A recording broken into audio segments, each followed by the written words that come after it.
अहिल्यानगर महानगरपालिकेच्या सार्वत्रिक निवडणुकीचा प्रचार सध्या शिगेला पोहोचला असतानाच शहरातील वातावरण मात्र अस्वस्थ करणारे बनले आहे। निवडणूक प्रचारादरम्यान वाढत चाललेल्या हिंसक घटना, मारहाण आणि धमकावण्याच्या प्रकारामुळे नागरिकांमध्ये भीतीचे वातावरण पसरले आहे।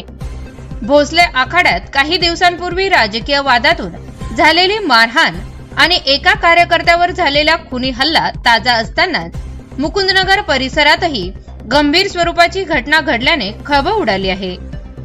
3 जानेवारी रोजी रात्री प्रचार करत असलेल्या एका तरुणाला मारहाण करून त्याच्या डोक्याला गावठी कट्टा लावून जीवे मारण्याची धमकी देण्यात आल्याचा आरोप करण्यात आला आहे।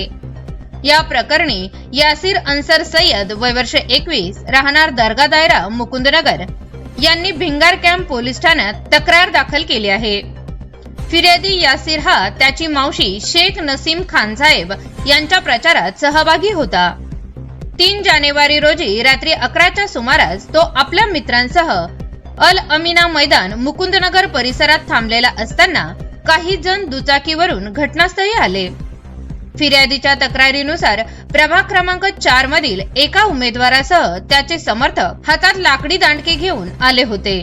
आमच्या विरोधात प्रचार केला तर याची किंमत मोजावी लागेल, पुन्हा अशी हिंमत होणार नाही असे म्हणत धमकी देण्यात आली। वाद वाढल्यानंतर फिर्यादीला शिवीगाळ करत लाथाबुक्क्यांनी मारहाण करण्यात आली। तसेच एका आरोपीने गावठी कट्टा काढून थेट त्याच्या डोक्याला लावत जीवे मारण्याची धमकी दिल्याचा आरोप तक्रारीत